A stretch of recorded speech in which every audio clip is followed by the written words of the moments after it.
Thank you, Mr. Chairman, and appreciate you all joining us for this very important conversation on China and its role in the world. I'm coming at it from a decade plus as a counterintelligence officer, working out of facilities, running operations in Guangzhou. I now serve on the China Select Committee. We've all seen firsthand how dangerous China can be in its predatory lending practices.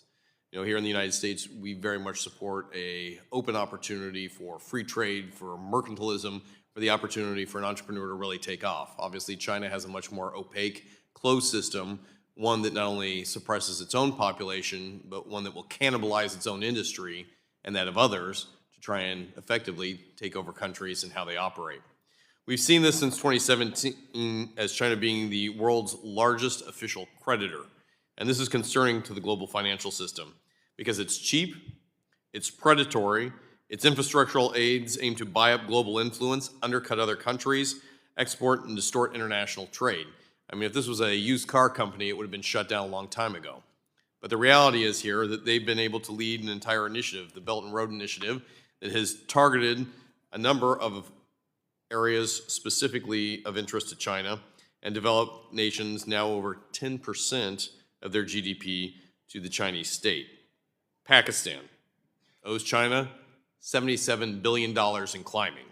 Sri Lanka, $11 billion. Kenya, $9 billion. The list goes on and on, all areas where China has purchased and now owns its way to controlling these countries and certainly their governments. The time to combat China, I think we all agree, is not yesterday, but is today. It's not in the next 10 years. The greatest threat from China is not its military. I would offer, Mr. Chairman, it's their economic tactics, including intellectual property theft to drain skills and inventions created right here in the United States, as well as pull our trade, jobs, and other profits outside of our country. It's one of the reasons I'm so proud to be working with this committee on a bill that I led called the Neutralizing Unfair Chinese Subsidy Act of 2025. It's to counter China's predatory lending practices. Now, Mr. Nunn, you are an expert on Chinese lending. Do you agree that we need a strategy here in the U.S. to combat these destabilizing tactics and ensure that China follows OECD's arrangement on officially supported export credits? I agree with what you just said about what happens, and also I agree with what you just proposed. Talk to us a little bit, when we talk about neutralizing unfair Chinese subsidies, how China has done this not just in the past, but how it continues to be a predatory lender in this space. Well, China has pursued two objectives. First, it wanted to export its construction services to generate jobs at home. And second, it acquired strategic advantages in exchange for its loans for many countries. And it has not, in my opinion, shrunk back from all sorts of means to sway decisions into the into Chinese companies getting orders.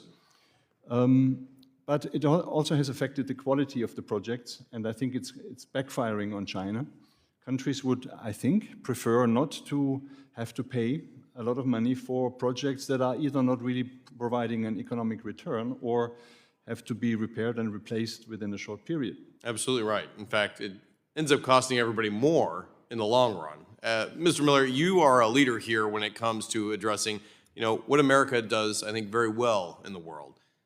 Competitive bids, being able to grow, harnessing innovation in a way that really takes off. It's one of the reasons why 9 of the top 10 companies valued at over $1 trillion reside right here in the United States. How many reside in China? 0.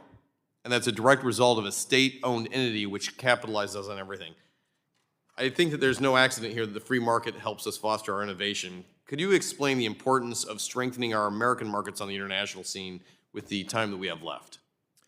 Sure, I'd be happy to do that. I mean, you're absolutely right that to say that we need to focus on economics and economic security and not just view China as a national security threat. Again, not understating that at all, but we really need a balanced and holistic approach to this entire set of issues. We released a paper today on economic security that offers 10 recommendations, dealing with everything from sanctions and investment reviews to, trade policy and other innovation-friendly policies.